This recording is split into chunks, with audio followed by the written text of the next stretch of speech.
네, 수면상한가 오늘도 특이점으로 먼저 시작해 보도록 하겠습니다. 오늘 시장 어땠는지 한번 살펴볼까요? 코스피와 코스닥 모두 빨간불은 켜냈습니다.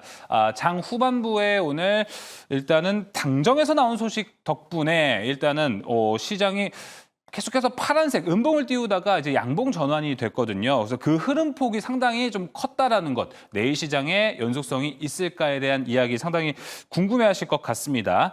자, 하지만 이제 삼성전자에 대한 이야기, 이틀 연속 수급이 들어왔는데 수급의 양이 매도량에 비하면 아직 턱없이 모자라다.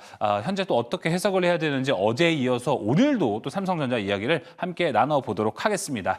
자, 그럼 이제 오늘 함께 매니저부터 소개하겠습니다. 화목팀 나왔습니다. 이가람 매니저, 조기준 매니저, 김흥태 매니저 나왔습니다. 어서 오세요. 네, 안녕하세요. 네, 자 먼저 이가람 매니저님 오늘장 한 줄 평 들어보겠습니다. 오늘 짠지평은 이슈와 파생장이다라고 말씀을 드리겠습니다. 오늘 이제 트럼프 관련된 게 미국 쪽에서 올라왔다 보니까 국내장에서도 트럼프 관련 인맥 테마주가 많이 올라갔었고 네. 비트코인 올라갔다고 해서 비트코인 관련된 종목이 올라가고 근데 파생 쪽 같은 경우에는 삼성전자가 그동안 쭉 내려가다가 올라오는 포인트가 저는 아직은 펀더멘탈로 올라간다라기보다는 그쵸. 그 숏 포지션에서 일부 청산을 하면서 약간 숏커버가 좀 들어왔던 10월 말경에 대한 상황이지 않을까라고 생각을 합니다. 더불어서 외국인 자체가 박스권을 지금 지키기 위한 움직임이기 때문에 결국 이제 자기들의 상단을 가기 위해서는 삼성전자를 사서 들어 올려야 가장 편하기 때문에 지금은 약간 파생에 따른 시장이다라고 말씀을 드리겠습니다. 네, 펀더멘털로 올라가는 게 없고 이슈로 올라가는 그러다 보니까 시장에서 오늘 남는 이야기는 별로 없었다라고 좀 생각이 드는데 이런 시장이 나올 때 이가람 매니저님 대체로 좀 장세가 어떻게 흘러가나요? 그냥 종목 장세로밖에 볼 수가 없고요. 그 연속성 자체가 떨어지기 때문에 그냥 결정하시면 됩니다. 내가 단타를 칠 거냐? 그러면 네. 단타만 열심히 치게 되면 사실은 단타 칠만한 거리는 굉장히 많은 시장인 거고요. 난 단타 못 치겠는데 그렇다라고 한다면 시황 상황을 보시면서 약간 좀 잡아갈 수 있는 약간 밀렸을 때 더 살 수 있는 종목 군으로만 몰아가시면 뭐 충분하지 않을까 싶고 다음 주에 이제 미국 대선 끝나고 나게 되면 FOMC 열리고 FOMC 끝나고 나게 되면 이벤트가 당분간 없거든요. 네. 그렇기 때문에 저는 오히려 연말은 좀 리스크 해소가 되면서 국내장은 더구나 좀 많이 올라갈 수 있을 걸로 보니까 좀 이제 좀 새롭게 올라갈 수 있는 주도 업종이 뭐가 될 수 있을지 이런 것들만 좀 잘 파악을 하면서 보는 예. 게 좋을 것 같습니다. 알겠습니다. 연말 좀 이제 상승 랠리에 대한 대비하는 시간으로 좀 해석을 해보면 좋을 것 같습니다. 이어서 조기준 매니저님 오늘장 한 줄 평 어땠는지 들어볼까요? 저는 오늘장 한 줄 평은 숫자로 말씀드리겠습니다. 숫자. 네, 33과 2. 네, 33과 2인데 예. 33일 동안 외국인들이 삼성전자를 매도를 했어요. 예. 쉬지 않고 쉼 없이 거의 2달 연속 매도를 했는데 이제 그러면서 이틀 연속 샀는데 이제 금액상으로 보면 33일 동안 판 게 15조거든요. 15조 동안 계속적으로 나눠서 팔면서 우리 시장을 힘들게 했고 삼성전자를 힘들게 했던 상황인데 이제 매수는 170억 원. 그러니까 아주 세 발의 피죠. 이제 15조를 팔고 이제 매수는 얼마 안 되지만 일단은 이러면서 삼성전자가 이제 주봉상 6만 이제 전자로 이제 복귀를 하기 전으로 올라와 있는 상태고 이제 내일 이제 과연 6만 전자로 올라설 건지 아니면 또 조정이 나올 건지는 모르겠으나 그래도 일단은 양봉을 이틀 연속 그렸다라는 거. 그다음에 매도가 멈췄다라는 건 상징적이지 않나라는 생각을 해보고 있고 그거는 이제 결국에는 엔비디아에서 조건부 승인, HBM 관련해서 조건부 승인이 했다는 게 기폭제가 되지 않았을까라는 생각을 해보고 있고 중요한 건 수율이 안 나왔다고 하더라도 조건부 승인이라는 건 어차피 모든 새로운 제품을 만들면 수율은 안 나오게 마련입니다. 2차 전지든 반도체든 전기차든 이제 뭐 계속적으로 생산하다 보면서 이제 수율을 잡아가는 거고 배터리 2차 전지 배터리도 마찬가지입니다. 처음에 뭐 50% 나오다가 70%까지 올라갔는데 시간이 걸리듯이 시간이 어느 정도 해결해 줄 거다라고 말씀드리겠습니다. 알겠습니다. 삼성전자에 대한 이야기는 잠시 후 특이점에서 더 자세히 이야기 나눠보도록 하겠습니다. 이어서 김웅태 매니저님 한 줄 평 바로 들어보겠습니다. 저도 삼성전자 얘기를 잠깐 하려고 했는데 네. 잠시 뒤에 말씀드릴 거고요. 예. 외인이 슬금슬금 사고 있다. 그러면 그럼 이게 좋게 보세요? 어떻게 보세요, 지금? 저도 솔직히 잘 모르겠습니다. 아직은? 네, 왜냐하면은 오늘 어제 샀을 때가 14만 주 조금 넘게 샀거든요. 그래서 이거 보고 얘네들이 이거 사는 거야, 마는 거야. 간 보는 느낌? 네, 장중에 100만 주가 넘게 사다가 막판에 또 패대기를 쳤어요. 그랬는데 그러다가 오늘도 사고 있는데 사실 삼성전자가 오늘 이 장중에 2% 정도 2.5% 정도 올라왔죠. 올라오고 있는데 그랬으면은 지수 자체가 끌어올렸어야 돼요. 그런데 그만큼 수급이 뒷받침하지 못하고 있다라는 거는 이게 지금 엔비디아에 대한 효과로 인해서 휩소일 가능성이 굉장히 클 수 있다는 거고요. 이게 어떻게 보면은 슈커버링이 나올 수 있는 그런 자리다라고 볼 수도 있겠습니다. 네. 근데 오늘 시장에서 잠깐 수급을 좀 보게 되면은요, 시장에서 오늘 장 막판에 외국인들이 막판에 시장을 좀 사기 시작했어요. 코스피도 그렇고 코스닥도 사기 시작했는데 중요한 포인트는 뭐냐면은 지금 시장에 대비해서 ADR이 지금 과매도 구간이라는 거예요. 지난주 금요일부터 과매도 구간인데 과매도 구간이 되는 게 이제 어떻게 보면 75% 이하로 떨어지면은 저평가 구간인 종목들이 많기 때문에 네. 바닥권을 논할 수가 있거든요. 근데 코스피도 그렇고 코스닥도 그렇고 지난주 금요일부터 과매도 구간이 한번 진입을 했고 아마 그때 한번 매수를 했다면 월요일 날도 수익이 났던 모습이었는데 오늘도 마찬가지로 또다시 한번 그 이탈을 하면서 75% 코스닥은 68% 정도 내려오다 보니까는 역시나 마찬가지로 아직까지는 시장에 대해서 과매도 구간이기 때문에 충분히 지금 자리는 저점에서 매수할 수 있는 포인트가 되지 않았나라고 보고 있고 이게 하루마다 수급이 달라지다 보니까는 오히려 이런 장에서는 지금 팔면은 진짜 저점에서 파는 거 꼴밖에 되지 않기 때문에 지금에서는 개별적인 악재가 없는 한은 아직은 조금 더 들고 가도 될 만한 시장이다라고 보시면 될 것 같습니다. 알겠습니다. 자, 오늘 시장 한 줄평 그 삼성전자 좀 곁들인 이야기까지 나눠봤고요. 자, 오늘 장 후반부에 조기준 매니저님 당정에서 금투세 폐지법 통과 그리고 반도체 특별법 뭐 다양한 이야기들이 나왔습니다. 아무래도 이제 반응은 좀 금투세 때문이지 않을까 이렇게 좀 생각이 들어요. 그러다 보니까 오늘 낙폭을 다 말아 올리면서 시장은 그래도 지수는 그래도 좀 만족스럽게 끝이 나지 않았나 생각이 드는데 이게 내일장까지 좀 영향이 있을 거라고 보십니까?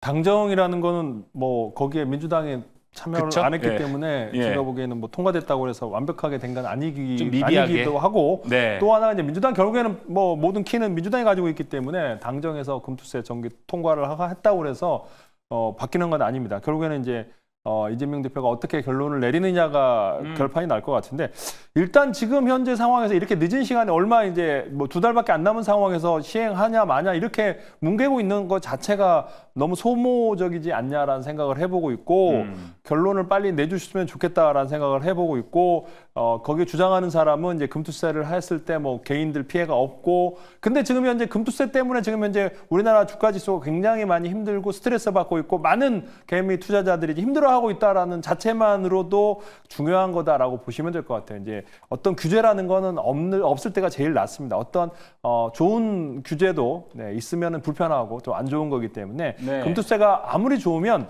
제가 보기에는 그걸 주장하는 사람은 일단 주식을 먼저 하고 주식을 안 하신 분들이 자꾸 주장하시는 것 같은데 주식을 해본 다음에 매매를 해보신 다음에 그 다음에 주장했으면 좋겠다 생각이 듭니다. 알겠습니다. 자, 그러면 추가적으로 매니저님들은 금투세 폐지가 만약에 확정이 나왔어요. 그러면은 코스피는 지수가 어디까지 좀 튀어 오를 거라고 예상할지 좀 궁금합니다. 이가람 매니저님은 지수 포인트로 보자면은 뭐 2,700선은 충분히 뚫을 거라고 보시나요? 근데 저는 금투세가 확정이 되면 네. 코스피보다는 사실 코스닥이 더 많이 가지 않을까라고 생각을 하는데 그냥 코스피 같은 경우는 단순히 그냥 보이는 위치만 말씀드리면 이번에 좀 반등이 세게 나온다라고 하게 되면 적어도 2,650은 이렇게 넘어가야 된다라고 보고 있는데 그것도 얼마 안 남았거든요. 네. 근데 2,700을 넘어가 줄 것이냐는 올라가기 위해서 삼성전자가 올라가야 된다는 부담이 좀 있어서 저는 코스피보다는 그냥 코스닥을 보는 게 맞다라고 생각하고 있고 뭔가 금투세가 폐지가 나타나게 되면 결국 이제 코스닥 안에서의 배터리 쪽도 올라갈 수가 있겠고 그다음 제약바에 좀 더 올라가면서 결국 지금 종목장 자체가 코스닥 자체가 더 좋아진다라고 보는 거기 때문에 예. 오히려 코스닥에서 올라가게 되면 뭐 충분히 다시 한 번 더 800과 825자리까지는 올라갈 수 있지 않을까라고 본다면 금투세만 잘 나와줘도 코스피보다는 개인분이 좋아하시는 코스닥에서의 장세가 잘 나오지 않을까라고 말씀을 드리겠습니다. 오히려 코스닥을 좀 주목하고 있는 이가람 매니저였고요. 조기준 매니저님은 한 밴드를 어느 정도 보시나요? 저는 처음에는 이제 코스닥이 먼저 달려가겠지만은 네. 저는 코스닥은 800 정도로 보고 있고요. 왜냐하면 이제 개인들이 먼저 사겠지만은 결국에는 이제 많은 자금은 코스피 쪽으로 가지 않을까라는 생각을 해 봅니다. 그래서 개별적으로 이제 코스닥에서 올라갈 주식이 그렇게 많지 않아요. 바이오도 이미 이제 시총이 높은 애들 알테오젠부터 에코프로도 그렇고 이미 이제 추가적으로 상승하기는 어렵고 네. 저는 지금 현재 코스피 쪽에 삼성전자부터 시작해서 많이 빠진 반도체와 뭐 이런 종목이 올라가지 않을까 싶어서 코스피는 2,800선까지 그다음에 오. 코스닥은 800선 그냥 800선까지 보면 좋지 않을까라는 생각을 해보고 있습니다. 알겠습니다. 2,800과 800. 자, 그리고 김용태 매니저님 밴딩 한번 들어볼까요? 밴드? 겹쳐요? 아니요, 겹치진 않고요. 네. 저는 당연히 전고점까지 봐야죠. 야, 네. 그렇게 그, 폭발적으로? 네, 뭐 그거 가지고 지금 뭐 금투세를 논할 단계는 아니에요. 금투세가 나왔다는 시기가 이미 7월 달부터 해서 늘어났기 때문에 네. 금투세 폐지 나오는 순간은 전고점까지는 가야지만이 정상화됩니다. 어. 지금 그때 7월부터 이번 10월 달에 지수만 하더라도 마이너스 6% 물렸을 때 종목들이 거의 대부분 15%에서 20%가량 떨어졌는데 그거 회복하려면은 지수 네. 코스피는 당연히 2,850까지 넘어가야 될 거라고 보여지고요. 코스닥도 마찬가지로 뭐 850포인트까지는 무조건 가야지만이 아 이제 좀 금투세로 인해서 시장 좀 살아났네라고도 볼 수가 있겠습니다. 이거 갖고는 절대적으로는 안정할 수는 없고 금투세 폐지는 당연히 해야 되는 거고 거기에 따라서 매년 금투세 유예하거나 그랬을 때도 시장은 3개월 안에 모든 걸 다 회복을 시켰어요. 예. 그것도 있었고 이제 종합소득 양도소득세도 어떻게 또 늘어났을 때도 마찬가지로 그만큼에 대해 시장은 끌어당겼기 때문에 지금은 뭐 금투세 폐지했을 때는 완전히 시장은 판이 바뀔 수가 있다라고 볼 수 있겠습니다. 알겠습니다. 일단 뭐 금투세가 시장 지수를 올려주는 건 아닙니다. 지수 올려주는 건 밸류업 쪽이긴 하지만 시장에 일단 악재 리스크가 해소가 되는 게 좀 중요하기 때문에 모처럼 좀 이제 국회에서나 당정에서나 좋은 결과로 좀 시장에 대응 좀 반응을 줬으면 하는 바람입니다. 자, 첫 번째 특이점 바로 들어가 보도록 하겠습니다. 많이들 기다리고 있을 삼성전자 이야기, 반도체 이야기 준비되어 있습니다. 들어가 볼까요? 자, 조건부 승인 이야기는 어제 나왔었고요. 오늘 사실 반도체가 그렇다고 와, 다 올라갔다, 너무 좋았다, 반도체 업황 너무 좋다라는 시장은 아니었습니다. 사실 오늘 반도체에서는 주목해볼 만한 종목이 주성엔지니어링, PSK홀딩스, 삼성전자 이쪽 좀 제외하고는 대다수의 종목들이 그렇게 좋은 흐름을 보여주지는 못했습니다. 하지만 연속적으로 외국인이 정말 소량이지만 삼성전자를 지금 매수를 하고 있다라고 하는 포인트, 그리고 주성엔지니어링이나 PSK홀딩스처럼 이제 증권가에서 좋게 보는 종목들, 기업들 같은 경우에는 현재 좀 괜찮은 포지션이 있나 다양한 이야기들이 좀 나오고 있는데요. 이가람 매니저님, 네. 우선 삼성전자 어제 매수 들어왔고요. 오늘도 외국인의 매수에 들어왔습니다. 네. 어제 90억 원, 오늘 한 120억 원대 이렇게 들어왔습니다. 네. 내일은 이제 3회 배수로 90, 120, 내일은 150억 들어올 날 그런 흐름인가요? 글쎄요. 내일도 이제 매수가 들어오면 좋을 것 같은데 일단 중요한 건 내일 새벽에 AMD의 어닝 발표가 나오고 알파벳의 또 어닝 발표가 나오게 됩니다. 저는 그 전에 한번 좀 들어 올려놓은 게 아닌가 싶기도 하고 그다음에 31일 날 있는 확정 시작 발표에 대한 기대감이 또 들어가는 것 같은데 그렇죠. 일단 언론 보도 상에서 조건부 승인이 나왔다라고 했던 것도 한 가지 좋은 내용으로 들어간 것 같기는 합니다. 하지만 그 과연 조건이 무엇이겠느냐 그것도 좀 중요할 것 같고 과거에 나왔던 조건에 대한 얘기 같은 경우는 이걸 탑재하고 난 다음에 이제 손실 났을 때 결국 약간 에러가 나고 이제 불량 났을 때 거기에 대한 손실 처리를 우리가 다 하겠다. 그러니까 그냥 한번 써달라라고 했던 조건이 있었다라는 카더라가 있었는데 과연 그 조건이 들어갔겠느냐 아니면 이제 8단에 들어간 건지 아니면 그 아랫단에 들어간 건지 하이엔드까지 들어갔을 거지가 중요한 것 같은데 얼마 전에 SK 하이닉스 쪽으로 들어봤을 때 뭔가 들어갔어도 하이엔드는 아직 못 들어갔을 것 같다라는 생각이 들고 있고 하이닉스가 지금 커버를 다 못하고 있는 상태가 있고 하이닉스는 블랙 예수를 천익이 바쁘기 때문에 결국 그 아랫단으로 들어갔을 가능성이 크지 않을까라고 생각을 합니다. 그래서 아마 31일 날 어닝콜을 하면서 컨퍼런스콜에서 여러 가지가 확인이 좀 될 것 같은데 근데 과연 엄청나게 기대를 할 수 있을까 싶긴 합니다. 물론 진입하는 것 자체가 중요합니다만 과연 이제 좋은 조건으로 들어갈 수 있을까도 한번 좀 생각을 해봐야 될 필요가 있을 것 같아서 이 삼성전자 요 얘기는 조금 더 저는 좀 보석으로 원래 전 되게 좋게 보는 사람입니다만 최근의 흐름상 봤을 때 일단은 좀 흐름에 대한 체크하고 그다음에 팩트에 대해서 조금 조금 더 확인 작업이 좀 필요하지 않을까라고 생각을 합니다. 예, 이렇게 알겠습니다. 말씀드릴게요. 네. 조건부 승인에 대해서는 삼성전자 아직 좀 보수적으로 봐야 되고 아직 확인할 것도 많다라고 이야기를 해봤습니다. 자, 최근에 저희가 화목팀에서는 이제 조기준 매니저님이 삼성전자에 대해서 그래도 조금 긍정적인 뷰를 많이 얘기를 해주셨습니다. 지금 이렇게 이틀 연속 외국인이 매수를 했고요. 그리고 조건부 승인이라는 게 어제 뉴스가 나왔습니다.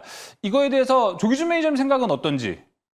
일단은 가장 크게 이제 호재라고 보시면 될 겁니다. 큰 호재? 삼성전자의 가장 단점은 HBM에 대해서 약점이거든요. 그러니까 삼성전자가 계속적으로 하락했고 33일 동안 외국인들이 매도를 했고 거기에는 이제 실망 매물도 있겠지만은 이제 공매도도 포함되어 있을 거고 뭐 선물 매도랑 여러 가지로 함께 섞여서 매도를 했을 거라는 생각이 들어요. 거의 15조를 매도를 했다라는 거는 사상 최대라는 거죠. 뭐 20며칠 매도했던 걸 넘어서 33일 동안 매도를 했기 때문에 이게 외국인 지분이 56%에서 52%대까지 떨어졌다라는 단기간에 너무 많이 빠졌다라는 겁니다. 그래서 삼성전자한테 가장 문제가 너 HBM3 일 못하잖아. 네. 라고 하면서 계속적으로 팔았는데 우리 좀 할 수 있는데 이제 조건부지만 라고 볼 수가 있습니다. 그래서 이제는 뭐 HBM4로 가고 그다음에 뭐 3E도 지금 이제 하고 있는 상황. 수율 문제는 단기간에 될 수 있는 건 아니고 시간이 필요한 겁니다. 2차 전지 셀 업체들도 마찬가지로 처음에 생산했을 때 이제 수율이 안 좋으면서 그걸 끌어올리면서 이제 영업이 흑자가 나는 상황이기 때문에 지금 상황에서 바로 수율까지 뭐 만들자마자 뭐 수율은 그러니까 반도체라는 거는 이제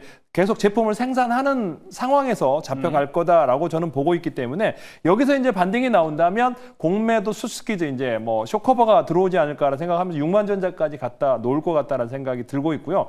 그러면서 이제 시장은 어느 정도 반등이 나올 차례가 아닌가라는 생각이 듭니다. 그래서 그러면서 이제 하이닉스는 또 빠지거든요. 그래서 네. 이제 경쟁자가 생기면서 이제 키 맞추기가 될 거다. 이제 올해 이제 삼성전자 30% 하락을 했고 하이닉스는 그러니까 저점에서 또 30% 상승했기 때문에 어느 중간단에서 정도 만나면서 우리 시장을 안정화시키지 않을까라는 생각을 해보고 있습니다.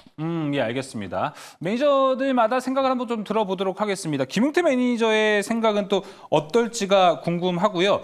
그리고 김용태 매니저가 우리가 계속 삼성전자 이야기할 때 외국인이 매수하는 거 보고 천천히 매수해도 된다라고 분명히 이야기를 했습니다. 근데 네. 지금 이제 매수가 들어왔어요. 네. 들어오고 보니 또 생각이 달라. 또 아직은 확인할 게 많습니까? 아니면 지금은 예전에 말한 대로 괜찮은 시기가 됐습니까? 확인할 거가 몇 가지가 있죠. 그렇다고 해서 뭐 지금 예. 자리가 안 살 필요는 없을 거라고 보이고 사서 물린다 하더라도 저는 물고 늘어져서라도 네. 끌고 갈 생각은 있습니다. 근데 이번에 엔비디아가 조건부 승인했다는 거는 지금 값과 을이 바뀌고 있는 상황이지 않을까. 엔비디아가 발등에 불 떨어졌으니까는 지금 SK 하이닉스에 대한 점유율을 삼성 쪽에다가도 조금 이제 시장 점유율 쪽으로 좀 나눠주려고. 그래서 나는 지금 공급이 과도하게 필요한데 지금 공급을 수요량을 따라가지 못하니 삼성 니네가 조금 이렇게 조건부로서 해주겠다라고 해서 이렇게 되면 삼성에서는 야 우리 안 하겠다라고 발뺌하고 이제 마냥 기다리고 있었는데 그래 알았어 해주는 척 하면서 이렇게 들어가는 거 보면은 엔비디아와 또 TSMC에 대한 그런 이제 언론 플레이도 있었지만은 그만큼 삼성전자와 엔비디아에 대한 이런 값과 을이 이제 바뀌고 있는 시기가 또 오지 않을까라고도 어떻게 보면 생각할 수 있습니다. 저는 중요한 건 뭐냐면은 오늘 삼성전자에 대한 2.5% 상승, 어제 삼성전자가 장중에 3% 올라왔을 때 외국인들의 수급들이 14만 주, 13만 주밖에 안 샀어요. 근데 지난 7월 4일하고 5일 날 그때 장중에 2%, 3% 올렸을 때 790만 주하고 1,300만 주 샀단 말이에요. 예. 그러니까 지금하고 보면은 별 차이가 없는 거라면은 그리고 그때 이제 3월 달이었죠. 3월 달에도 마찬가지로 이제 장중에 6% 삼성전자가 올라왔을 때 그때 자리가 이 자리였거든요. 이 자리에서 제가 동그라미 표시를 해드릴게요. 이때 삼성전자도 6% 올라왔을 때 그때 외국인들이 1,200만 주 샀어요.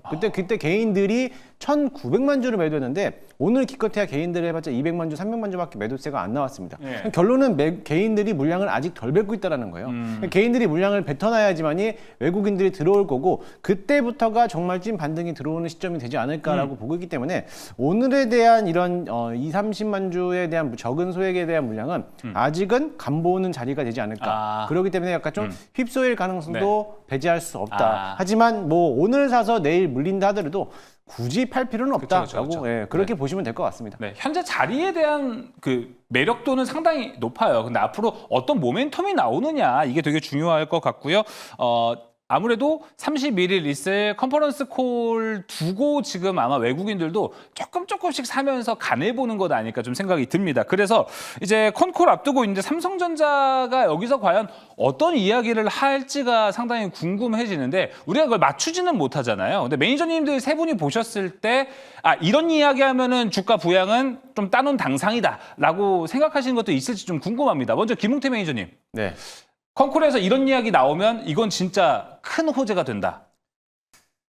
별로 기대는 안 하는데 네. 삼성전자가 그러니까 다시 얘기하면은 HBM에서는 이제 시장에 대한 점유율을 따져놓을 수는 없습니다. SK 하이닉스 절대적으로 따라잡을 수가 없는 거고 이제 SK 하이닉스가 HBM4를 들어가고 있는 시점에서 이제 막 통과되지도 않는 이제 조건부 승인을 받았다라고 해서 이거를 이제 또 출발 스타터가 시작되는 거 아니냐라고 보는데 절대 결코 그렇지 않고요. 이미 SK 하이닉스는 먼 발자국을 넘어졌기 때문에 삼성전자가 내놓을 수 있는 카드는 그거를 넘어서서 수율을 잡아야 돼요. 지금 그렇기 때문에 이제 어떻게 보면은 얘네 HBM에 들어가는 이제 특정한 칩에 대한 나노 부분부터 더 좁혀놓는 시기가 와야 되고 그렇게 된다면 삼성전자가 HBM을 가지고 하는 게 아니라 파운드리라든지 아니면 뭐 D램이라든지 뭐 DDR5라든지 뭐 CX에 이런 새로운 모멘텀을 가지고 이제 사업을 새로운 구도로 시작하겠다. 그런 내용이 나온다라면은 신사업을 구도로 나오지 않는 이상은 절대적으로 지금 우리 HBM4 내년 양산은 어떻게 목표를 할 거다. 이거는 절대적으로 나온다 하더라도 잡을 수가 없기 때문에 거기에서는 기대는 별로 안 하고 있습니다. 알겠습니다. 뭔가 새로운 출발, 새로운 사업에 대한 이야기 김용태 매니저가 이야기해봤고요. 조기준 매니저님은요? 저는 뭐 이제 여러 가지 뭐 얘기가 나올 거 어차피 뭐 실적이 다 나왔기 때문에 크게 변화는 그쵸. 없을 텐데 일단 최근에 이제 삼성전자와 인텔이 비밀 면담이 있었고 지금 이제 최근에 5월 달부터 이제 AI PC가 이제 나올 거다라고 네. 하는데 새로운 프로세스를 탑재한 AI PC 이제 올해 이제 나오는데 인텔과 이제 공동생산대 그게 얼마나 팔리는지 이제 AI PC 얘기가 있을 거고 그 다음에 또 HBM 얘기도 있을 거고 뭐 그러면서 SSD 관련해서도 계속적으로 얘기가 나올 텐데 이제 뭐 그런 얘기가 나오면서 시장은 뭐 괜찮지 않을까라는 생각을 해보고 있습니다. 저는 그러니까 인텔과의 관계, AIPC. 새로운 그다음에 이제 AMD의 관계도 있지만 가장 그 주목하고 있는 겁니다. 네, 알겠습니다. 인텔과 AI PC 이야기해 주셨고 이가람 매니저님은요? 저는 주가 모멘텀이 될지는 모르겠는데 네.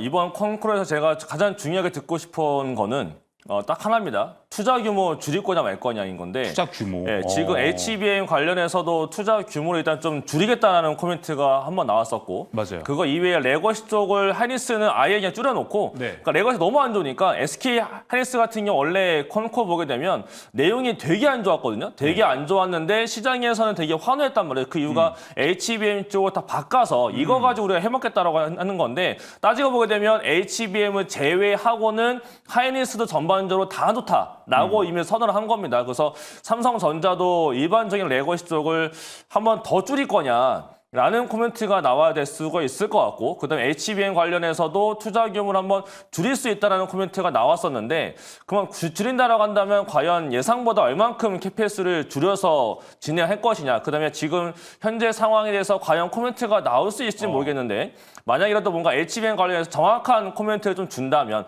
이전처럼 기대감이 아니라 실제로 선언을 할 수 있는 뭔가 좀 거리가 생겼다라고 한다면은 조금 좋을 것 같고 다만 시장에서 기대하고 있는 거는 아마 컨퍼런스 콜보다 다음 달 말 정도로 알고 있는데 삼성전자의 인사가 바뀌는 것들 그게 어떻게 바뀔지 오히려 더 거기에 기대감을 많이 갖고 있어서 그런 거에 대한 공유가 나타날 수 있느냐 그 정도가 가장 중요할 것 같습니다. 그 미래전략회의 그걸 통해서 아마 진행하려나요? 맞아요. 네, 알겠습니다.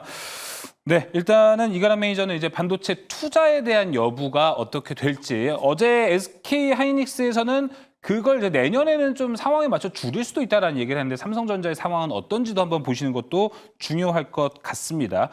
세 분 매니저님 보셨을 때 그 생각은 별로 안 드세요? 삼성전자가 잠정실적 발표 결과를 내면서 반성문, 소위 말하는 반성문이라는 걸 했잖아요.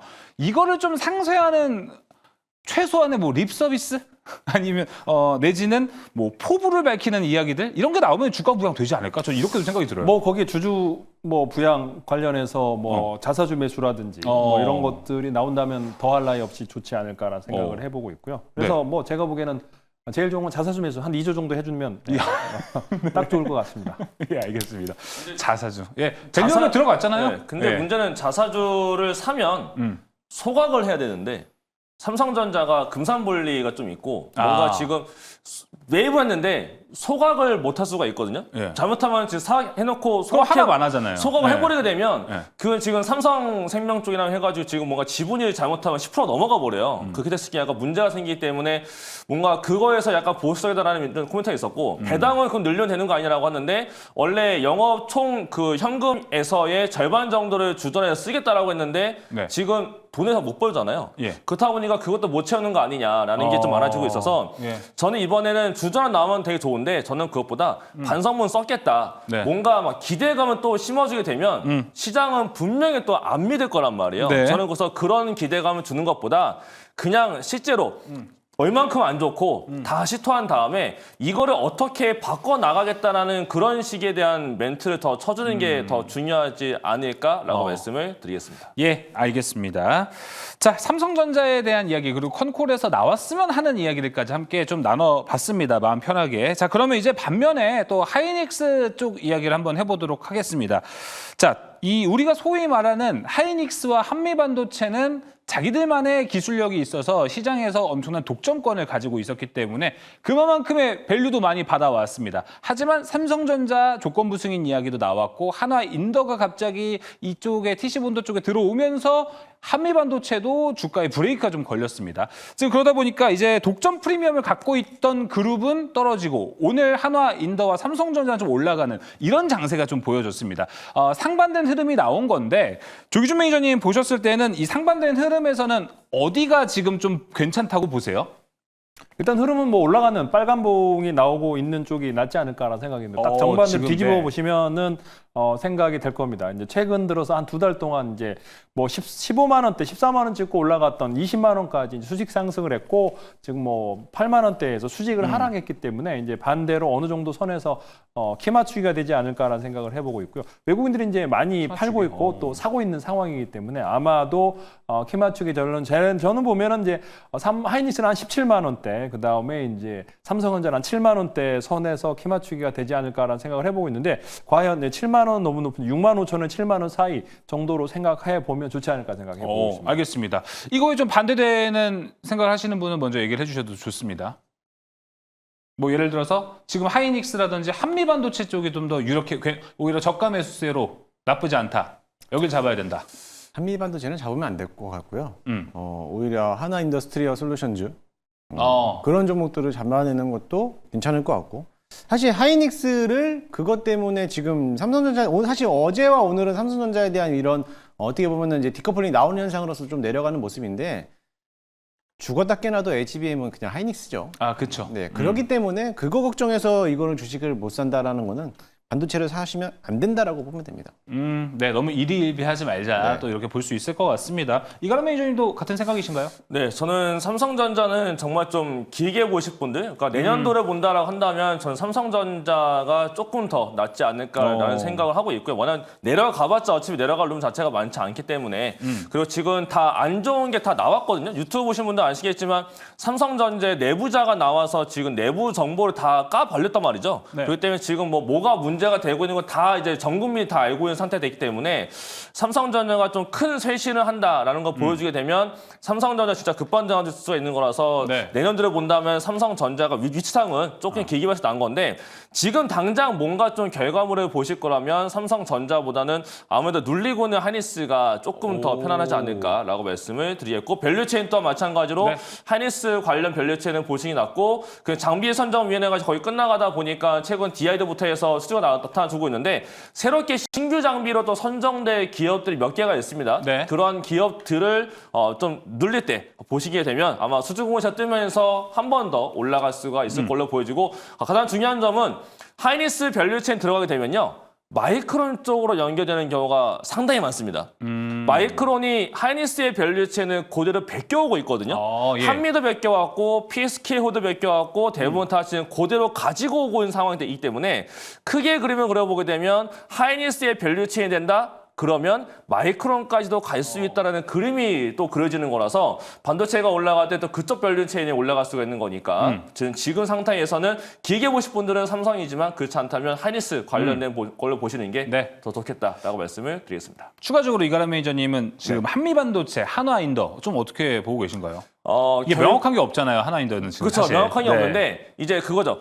기존에 삼성전자하고 SK 쪽 같은 경우는 삼성이 할 수 있지 않을까라는 불안감이 있던 게 SK 쪽이거든요. 네. 그다음에 주가가 밀렸었는데 삼성전자가 못했다라는 게 판정 나버리니까 그다음부터 하이닉스가 많이 올라갔어요. 근데 지금은 똑같이 한미하고 하나 똑같은 관계라고 보는데 한미 같은 경우는 ASMPT가 12단 들어갔다라고 알려지고 있고 8단을 하나가 할 거다라고 알려지고 있는데 이게 들어오네만에가 지금 너무나 리스크한 상황이다 보니까 한미 같은 약간 그러한 불안감이 있고 하나는 새로운 게 붙어서 하나 인더가 지금 또 가볍게 움직이고 있는 상황이다라고 보여져서 전 이러한 리스크를 생각해 본다면 지금 상황에서는 뭔가 결정나기 전까지는 한미보다는 그래도 하나가 조금 더 유리한 국면이 있지 않을까라는 관점에서 좀 눌렸을 때 하나 쪽을 단기 포지션을 보시는 게 더 좋을 것 같습니다. 근데 기술력은 그러다 치고 캐파 차이는 좀 나지 않아요? 그거는 한미가 앞에요. 네, 그러니까요. 그건 정확해요. 정확하게 한미가 앞에 있는 건 맞는데 시장에서의 우려감은 그 하나가 들어올 때 과연 이제 얼만큼의 수요를 가지고 들어올 겠느냐. 그다음에 지금 이거 만들 때 SK하이닉스하고 이미 손잡고 만드는 상태가 있는 거라서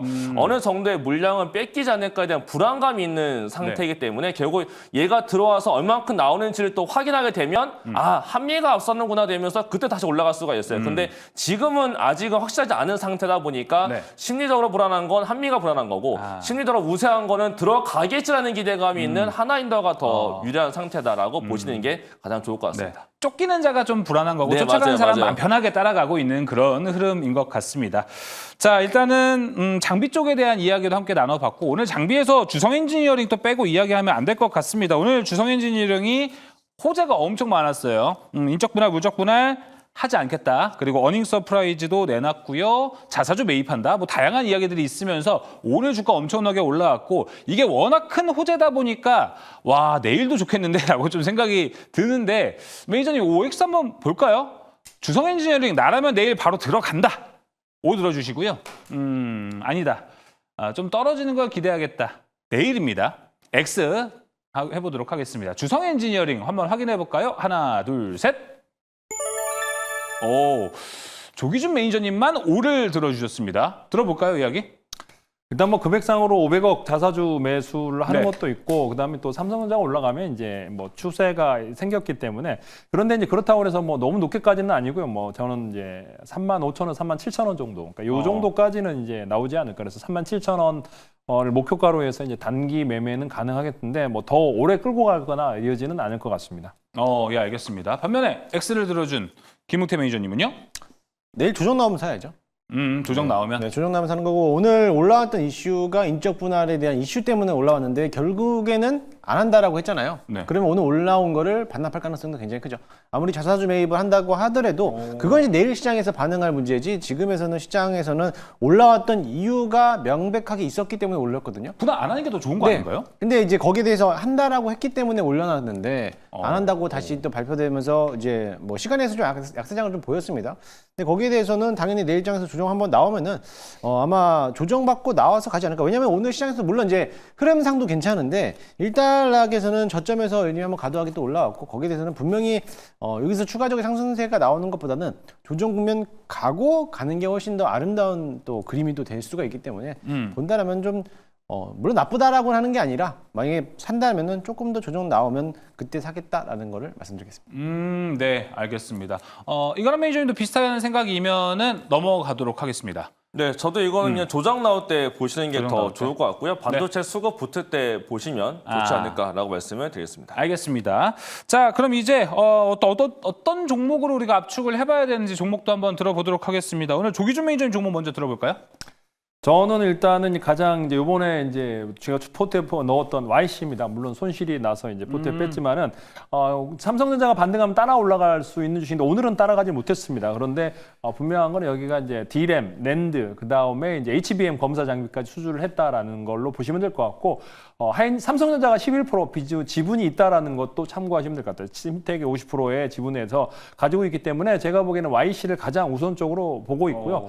그 다음에 이제 하나 인더스트리얼 솔루션이 지금 현재 많이 올라서 TC본도 된다고 하면 지금 이제 시총 2조 4천억인데 네. 한미가 지금 현재 20조 뭐 거의 근처 갔다가 지금 8조대까지 떨어졌는데 지금 현재 보면 제가 보기에는 이 전고점 5만 원은 넘어서지 않을까라는 생각을 해보고 있고 6만 원까지도 가능할 것 같다라는 측면으로 보고 있습니다. 네, YC와 한화 인더스트리얼 솔루션 여기 들어봤습니다. 자, 그리고 이제 김용태 매니저님 종목 한번 궁금합니다. 이제 다음 주면은 약속의 11월이 네, 옵니다. 사야죠. 네, 반도체 사야 됩니다. 뭘 살까요? 장비 업종을 본다면 삼성에 대한 이제 리스크 관리를 했을 때 가장 중요한 거는 수율이에요. 수율을 그쵸. 얼마만큼 잡아내느냐인데 이번에 HBM 3 12단 적정에 대해서 조건부였기 때문에 어쨌든 간에 그만큼 수율을 잡아낼 수 있다라는 거를 증명만 한다라고 하면은 수율하고 관련된 장비 업종들 저는 그래서 워트를 가지고 왔습니다. 반도체 온습도 제어 장치를 하고 있는데 사실 워트가 지난 2분기 전반기에 대한 실적이 굉장히 좋지 않지만 이미 한번 HBM에 대한 이제 수요 공급자가 늘어났기 때문에 거기에 대한 이제 어떻게 보면 증설했다라는 소식도 나와 있고 그렇게 했을 때는 전반기보다는 하반기에 대한 실적이 또 괜찮을 거라고 보여지기 때문에 오히려 저점에서 매수할 수 있는 관계라고 보고 있고요. 또 지금 자리에서 차트를 한번 보시면은요.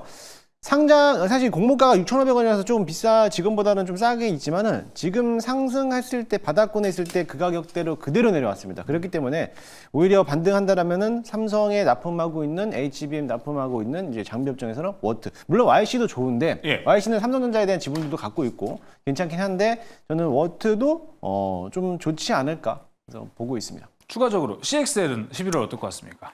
CXL 저희 포트 새로운 있잖아요. 거 필요하다고 얘기해 저희 주셨잖아요. 포트 있잖아요. 네. 네. 봐야죠. 어. 담아놨기 때문에 제가 오늘도 무방하면서 아. 계속 외쳤기 때문에 네. 네오셈은 봐야 됩니다. 네, 알겠습니다. 또 이제 아까 김우태 매니저가 삼성전자 만약에 컨콜에서 새로운 모멘텀에 대해서 잘 이야기한다면은 그 부분이 잘 올라가지 않을까 얘기를 했는데 저는 김우태 매니저가 항상 강조했던 CXL도 관심이 많기 때문에 좀 그런 부분도 시장에서 나오면 어떨까라고 생각이 듭니다. 이어서 이가람 매니저님. 기본적으로 저는 일단 지금 물음 자체가 삼성전자가 좋아진다면이라는 가정하에서 좀 말씀을 드려보도록 하겠습니다. 근데 그런 과정에서 저는 좀 이재용 삼성회장이 좀 주가에 더 관심을 가지고 있다는 코멘트만 해주면 더 좋게 반응을 보이지 않을까라고 생각하고 있는데요. 일단 삼성전자가 좋아지게 되면 좋아지는 기업은 첫 번째가 조금 전에 들으신 것처럼 YC가 가장 빨리 좋아질 수 있습니다. 왜냐하면 잠깐 차트까지 보게 되면 좋을 것 같은데요. 최근에 DI라는 종목이 많이 올라왔는데 DI가 많이 올라왔던 이유는 SK 하이닉스 향이기 때문에 DI가 올라온 거고 똑같이 국산화를 하고 있는 거가 YC가 있는데 YC가 똑같은 건데 밀린 이유는 딱 하나입니다. 삼성전자가 안 좋았기 때문에 이번에 나가야 될 물량들이 다 밀리고 있어요. 다 밀리고 있다 보니까 주가가 못 가는 겁니다. 그렇다는 얘기는 삼성전자가 정상화만 되면 이러한 물량들이 정상적으로 나갈 거기 때문에 YC가 국산화 수에 나서 YC가 올라가 된다라고 보고 있고 그다음에 종목은 이오테크니스인데요. 이오테크니스는 이제 삼성전자를 가장 좋게 보고 있던 종목 중에 하나입니다. 네, 그래서 가장 필요했던 장비인 건데 이제는 삼성전자가 좋아졌을 때 좋아질 수가 있고 삼성전자가 안 좋더라도 지금 대만 쪽 TSMC와 대만 오사트로 지금 물량이 나가고 있는 걸로도 보여지기 때문에 내년도가 상당히 커질 수가 있는 종목이라서 거기다 플러스 이제 삼성까지 좋아진다면 이제 둘 다 잡는 상태이기 때문에 저는 뭔가 보신다면 이오테크니스까지 말씀을 드리겠습니다. 전제가 깔렸습니다. 삼성전자가 좋아진다면 YC와 이오테크닉스, 삼성전자 좀 밸류체인과 관련된 종목들을 이야기했습니다. 자, 그럼 첫 번째 특이점은 여기서 이제 마무리를 해보도록 하겠습니다. 이어서 두 번째 특이점으로 넘어갑니다. 두 번째 특이점 열어주시죠. 이제 미국 대선이 우리가 계속 한 여름부터 쭉 이야기했던 것 같은데 이제 어느덧 일주일밖에 남지 않았습니다. 시간이 좀 지나가면서 초반에는 트럼프가 총기 피격 사건 이슈와 함께 엄청나게 주가를 달리다가 해리스의 등장 이후로 다시 흐름이 좀 바뀌었죠. 그 이후에 다시 요새 좀 흐름은 트럼프가 잡더니 트럼프가 이번에 또 언론을 통해서 말실수를 했다 이런 이야기가 있어서 막판 또 어떻게 될지 모른다 이런 이야기들이 다양하게 나오고 있습니다. 하지만 우리 시장에서는 또 미국 대선 테마가 일주일 남았기 때문에 지금 그 어느 때보다 뜨겁게 움직일 수도 있는 타이밍입니다. 조기준 매니저님. 일주일 정도 남았습니다. 현재 조기준 매니저님이라면 미국 대선 테마에 뛰어드실 건가요? 이제 나와야 되죠.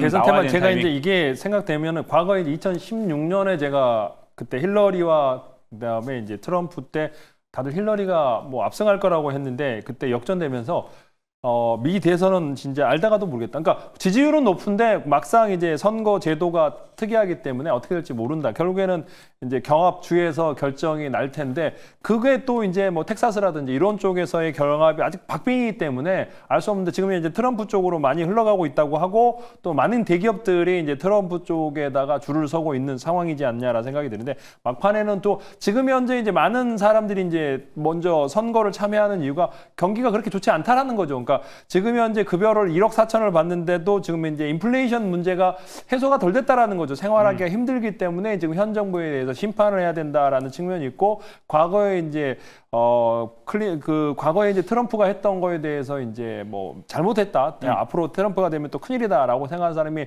반반인 것 같은데 현재 인플레이션 문제가 꺾이지 않고 있는데 중요한 거는 제 생각에는 트럼프가 되면 또다시 인플레이션이 올 것 같은데 뭐 그런 우려심이나 상관없이 미국 우월주의, 그러니까 미국을 위해서를 대통령을 뽑는 상황이기 때문에 저는 어떤 결론, 그러니까 그때처럼 힐러리가 될 거야라고 판단하지 않겠습니다. 트럼프가 뭐 되든 안 되든 지금은 누가 되든 그와 관련된 상관관계의 주식을 사는 게 편하지 않을까. 네. 이쪽이 됐을 때 수익이 많이 받을 수 있지만은 반대로 됐을 때 굉장히 심적인 충격과 이 가슴 아픔은 뭐 회연하기가 힘들더라고요. 한 두세 달을 제가 그때 고생했던 것 같은데 네. 지금 누가 되든 뭐 상관없다라는 관점으로 보시고 지금 미국 대선에서는 관망하는 게 낫지 않을까 생각해 보고 있습니다. 알겠습니다.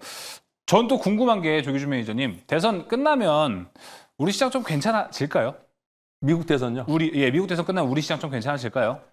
일단은 이제 뭐 불확실성이 해소되니까 우리 시장의 가장 큰 문제가 지금 현재 2차 전지도 이제 막상 트럼프가 됐을 때 어떻게 될 거냐라는 걱정과 우려 심리도 그렇고 반도체도 지금 현재 트럼프가 또 서로 그러니까 우리나라에 대해서 반도체도 TSMC를 공격하거든요. 대만에서 많은 반도체를 뺏어갔다 그러면서 반도체도 이제 트럼프가 됐을 때 2차 전지도 안 좋고 반도체도 안 좋고 어떤 쪽도 지금 현재 확실하지 않은 상황이기 때문에 불안 심리 때문에 오는데 그때 2016년 때 막상 트럼프가 되고 나서도 실제로 반도체라든가 많은 업종 또 친환경 주들이 이제 의외로 더 많이 올랐습니다. 실제적으로 트럼프가 밀었던 관련 주들, 석유, 뭐 정유회사들은 생각보다 그렇게 많이 못 올랐거든요. 그래서 지금 얘기하는 주식이 많이 갈 것 같지만 막상 시장에 들 때 경기 부양이라든가 주가, 그러니까 트럼프도 가장 좋아하는 거는 주가 지수가 올라가는 걸 제일 좋아하거든요. 네. 그러려면은 뭐 자기가 밀었던 뭐 비트코인이 계속 가는 거를 막상 되고 나면 비트코인 그렇게 가든 말든 이렇게 신경 안 쓸 것 같다는 생각이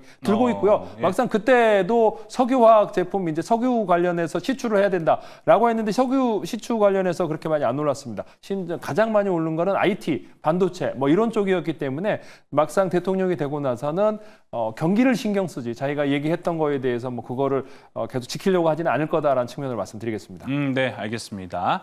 자, 그리고 트럼프가 계속해서 뭔가 주도를 잡아가는 흐름 안에서 또 같이 올라갔던 게 또 원전 섹터이기도 합니다. 트럼프는 좀 SMR을 상당히 좀 가깝게 보면서 이쪽 사업에 대해서 되게 좀 긍정적으로 생각을 하고 있는데 반면에 또 해리스는 또 뭐 이제 IRA, 풍력, 태양광 이쪽을 하고 있는데 사실 SMR, 원전도 친환경 섹터 안에 들어갈 수 있지 않을까 좀 이렇게 생각을 해요. 그래서 SMR로 원전 그리고 IRA로 뭐 친환경, 풍력, 태양광 이렇게 좀 양갈래를 하는 거는 이가람 매니저님 네. 어차피 원전도 거기 이 안에 나중에 IRA로 들어갈 수도 있지 않을까 이렇게 생각도 들기는 하거든요.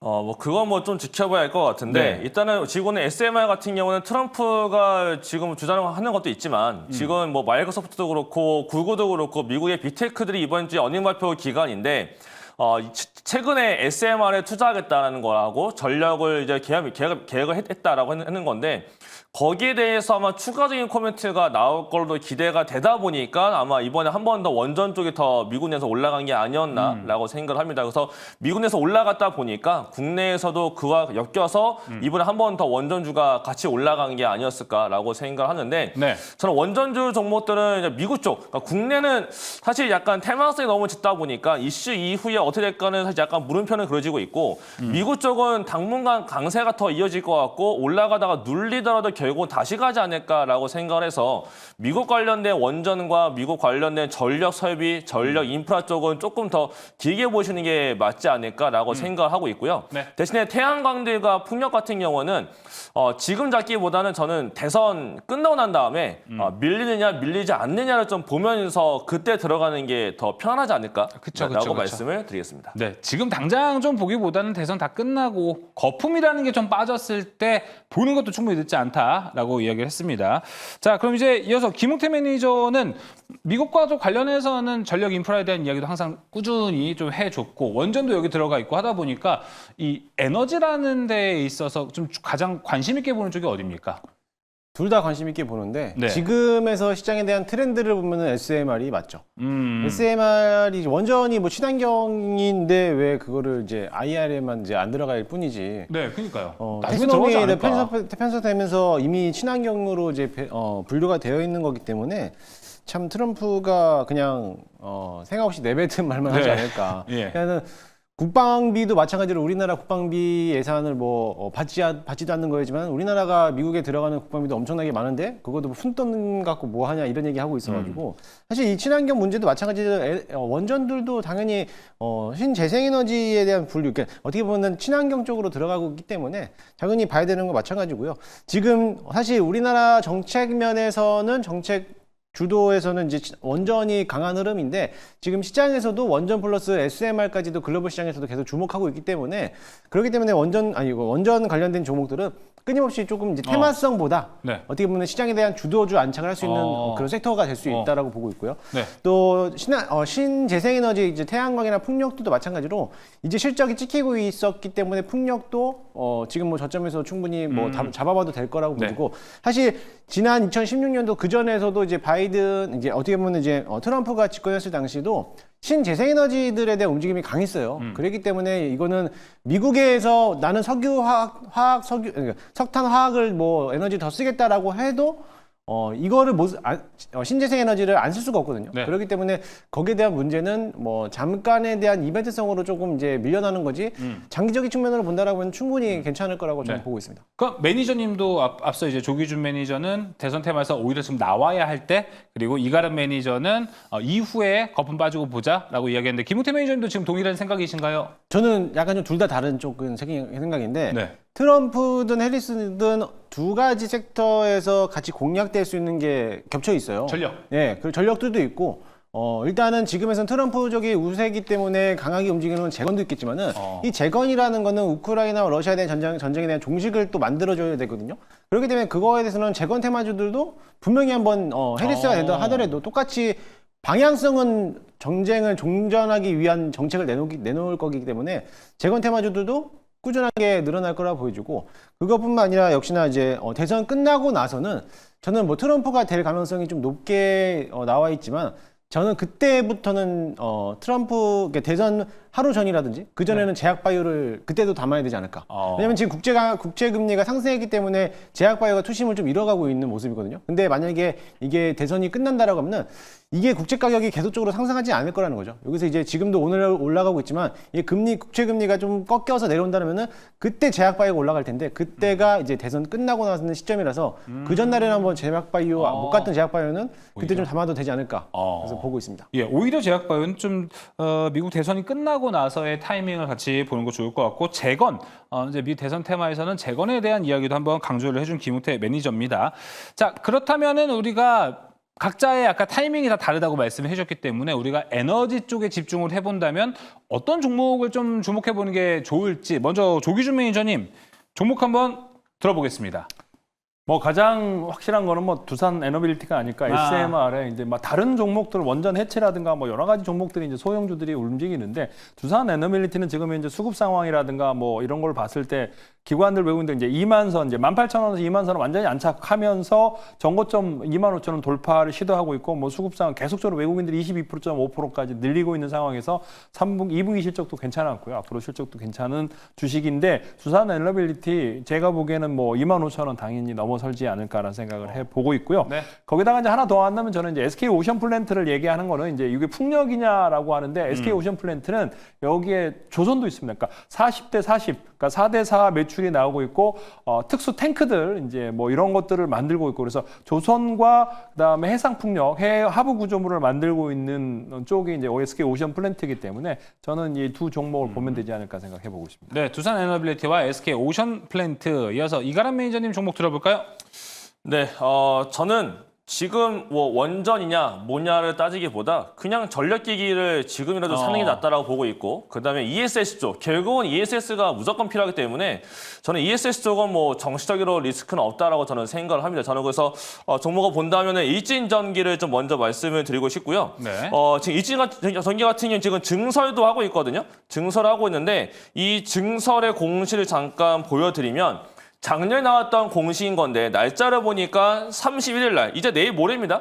내일 모레면은 요 증설이 끝나네요. 제가 보니까 새로운 공시가 안 올라온 거 보니까 요대로 잘 끝날 것 같습니다. 그렇다는 얘기는 아마 끝나면서 완공식이라는 기사가 뜰 가능성이 높고 그렇다는 얘기는 연말부터 본격적으로 출하가 된다는 건데 그건 결국 이제 초고압 변압기들이 연말부터 들어가게 되면 결국 이 종목은 내년도에 굉장히 큰 영업이익들이 많이 올라갈 수 있다. 지금은 전선으로 가는 거지만 결국은 변압기 쪽에서 굉장히 큰 매출과 영업이익이 올라올 걸로 이미 되기 때문에 지금 예를 보신다면 좀 약간 주가 자체 약간 올라가다가 약간 눌려있거든요.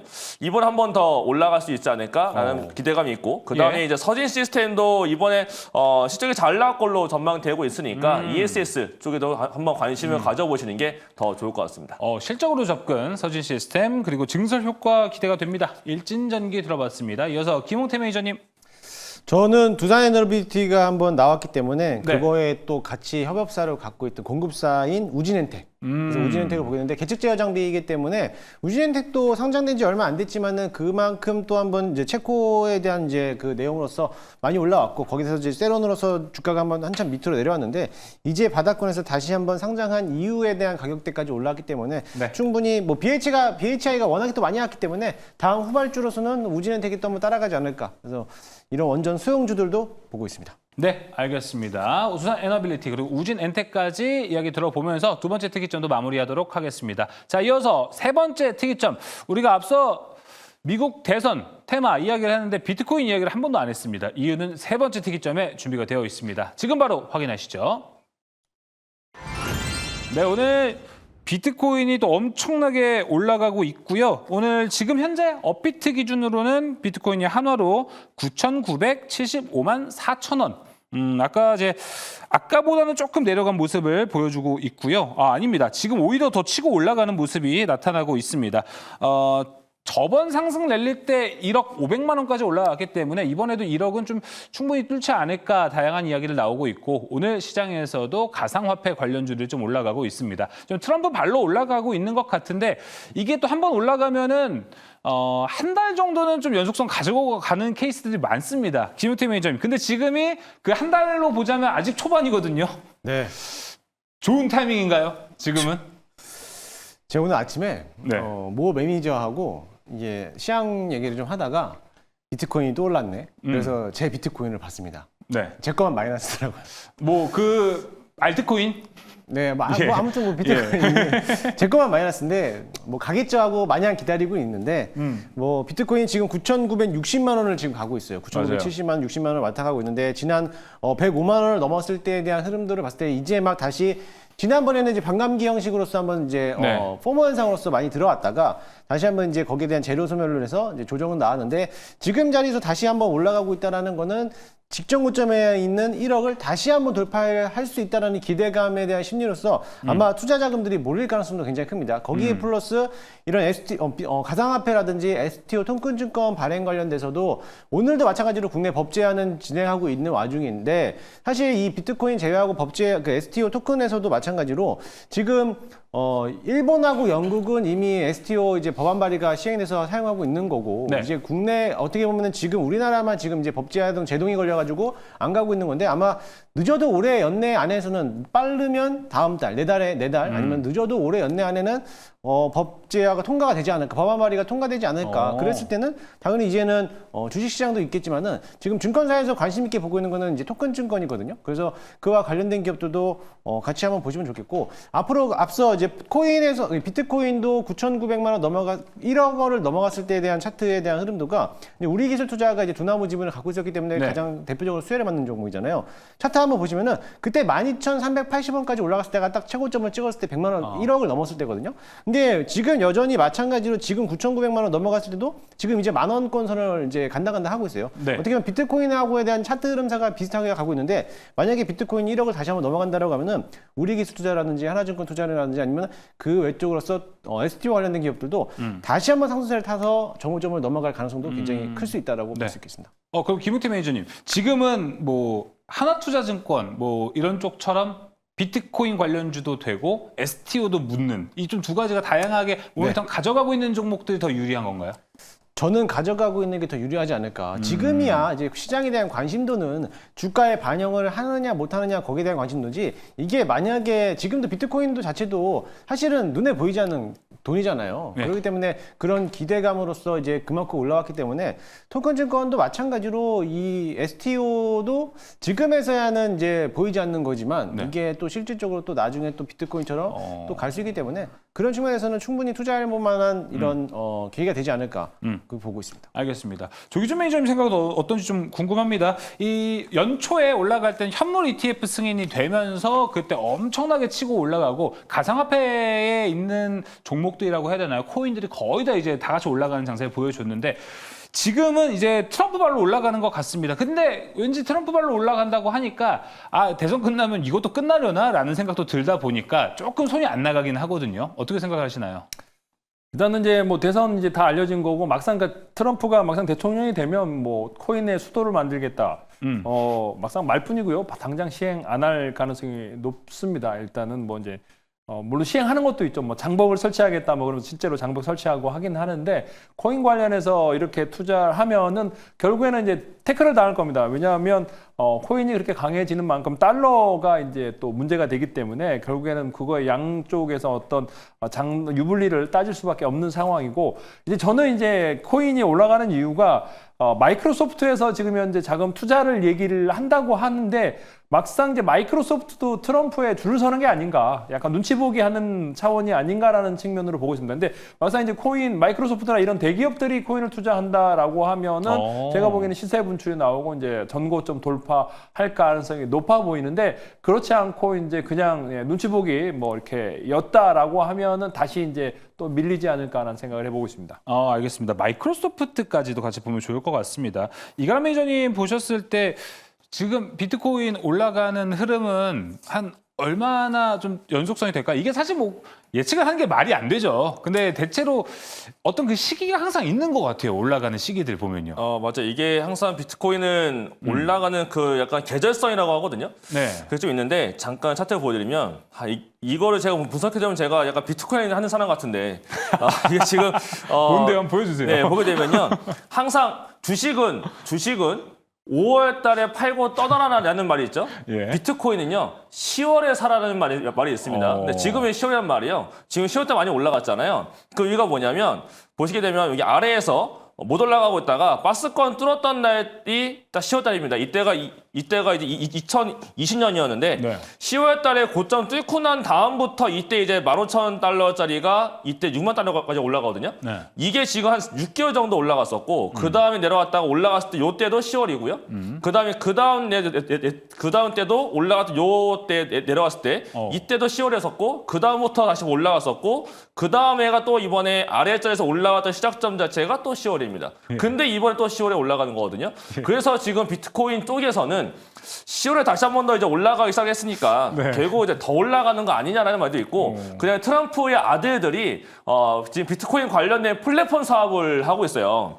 결국은 트럼프가 당선되게 되면 자기 아들들이 직접적으로 비트코인 관련 플랫폼 사업을 하고 있는데 정책적으로 안 밀어주겠냐라고 해서 지금 또 코인장 자체가 굉장히 좋아지고 있는 건데 문제는 이게 너무 코인장 가게 되면 주식장 자체가 자금이 또 안 돌거든요. 그래서 뭔가 이 관련돼서는 저는 비트코인도 너무 세게 올라가게 됐을 경우는 주식하는 사람 입장에서는 자금 자체가 너무 안 돌아서 거기에 대해서는 사실 국내장에서 관련된 수혜를 찾는 거는 저는 사실 약간 좀 좀 비추천을 드리고 있고 뭔가 한다면 그냥 미국장 안에 또 비트코인을 가지고 있는 회사들이 굉장히 많거든요. 예. 그런 관련된 종목으로 보시는 게 조금 더 나을 것 같고 대신에 비트코인이 조금만 올라가다 조금만 밀려도 비트코인은 1%밖에 안 밀렸는데 국내장에 있는 관련 종목들은 막 10%씩 밀리거든요. 그렇기 때문에 국내 관련된 종목들은 단기 트레이딩을 보시되 위험성을 항상 가져가시면서 보시는 게 좋을 것 같습니다. 네, 알겠습니다. 그럼 어느 쪽 미국에 뭐 있나요? 네, 미국에 네. 뭐 코인베이스도 있고 코인베이스. 코인베이스 글로벌이라는 것도 있고요. 근데 코인베이스 글로벌보다 지금 가장 뜨겁게 올라가는 거는 마이크로 쪽이라고 해서 그 MSTI라는 티커가 있는데 네. 그 회사 같은 경우는 비트코인을 또 가장 많이 공격적으로 매수를 했다는 기업이기 때문에 주가가 어마어마하게 신고가를 가고 있는 종목이 있어서 뭔가 보신다면 그런 쪽으로 보시는 게 조금 더 낫지 않을까라고 말씀을 드리겠습니다. 네, 알겠습니다. 제가 대본에 보니까 세 분 모두 우리기술 투자 종목을 똑같이 해 주셨습니다. 우기투 말고는 따로 없나요? 지금 좀 볼만한 게 김은태 매니저님? 하나투자증권. 하나투자증권, 네. STO. 네. 하나투자증권도 비트코인이에요. 그렇죠, 그렇죠. 네, 똑같이 갖고 있기 때문에 두 종목 보는데 이가람 매니저님께서 말씀 잘해주셨는데 차트 보면은 10월설? 네, 10월설. 예, 10월설이요. 20년도 10월 달에 그때부터 이 자리가 딱 여기입니다. 저희 20년 코인 방송 아닙니다, 여러분. 네. 차트 한번 보여주시면요. 예. 우리 기술 투자가 두나무 지분을 보유하고 있기 때문에 수혜주인데 20년도 10월 중순부터 해서 거의 6개월 동안 올라왔고요. 하나투자증권도 10월부터 한번 4개월 동안 올라왔고요. 네.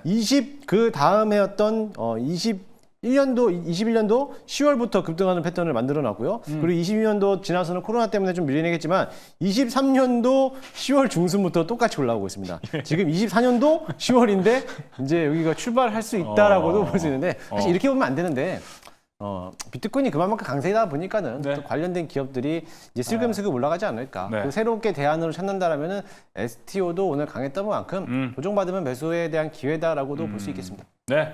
코인 방송 아니라는 말씀 다시 한번 드려보도록 하겠고 10월설 이야기 깼는데 지금 내일이면 10월 30일이기 때문에 10월 다 지나갔습니다.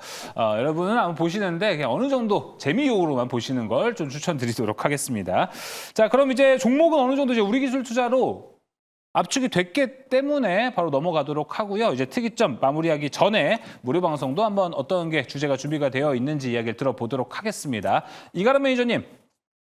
네. 저는 이제 오늘 시장 자체가 굉장히 단순한 키워드로 움직이고 있다라고 저는 보고 있어서 제가 보고 있는 키워드가 어떤 건지와 이런 키워드가 떠오르는 상황마다 어떻게 전략을 짜야 되는지 어느 종목을 사야 되는지까지 한번 말씀을 드리겠습니다. 네, 알겠습니다. 이가람 매니저의 무료 방송 통해서 현재 시장에서 어떤 종목 사야 하는지 잘 체크해 보시면 좋을 것 같고요. 이어서 조기준 매니저님.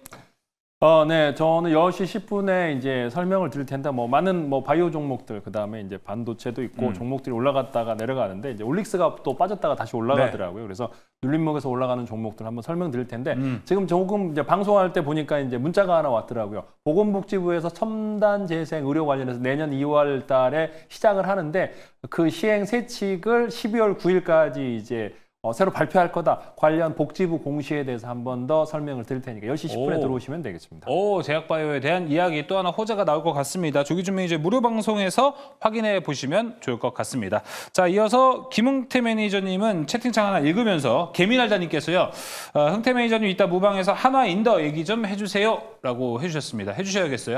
네, 오늘 2시에도 장중 무방을 했는데 시간이 짧아서 많은 얘기를 못했습니다. 그 이어서 오늘 전반적인 시장에 대한 흐름들 앞으로 시장은 저는 상승장으로 보고 있기 때문에 어떻게 대응해야 될지 제가 11월 달부터 반도체를 매수한다고 했는데 그쵸. 어떤 반도체를 사야 되는지 저는 이제 담아내고 있기 때문에 10월 달 이제 대선 끝나는 시점 되면은 본격적으로 매수를 들어갈 거니까요. 그거에 대해서 또 말씀드릴 거고 하나인더스트리어 솔루션즈에 대해서도 자세하게 또 분석해서 말씀드리도록 할 테니까는 잠시 후 저녁 10시에 유튜브에서 많이들 들어오시기 바라겠습니다. 네, 한화인더와 김흥태 매니저는 어떤 반도체를 살까 많이들 궁금해하실 것 같은데요. 무료 방송 거쳐서 잘 확인해 보시면 좋을 것 같습니다. 자, 오늘 특이점은 여기서 마무리하도록 하고요. 이어서 특별한 탑5로 이어집니다.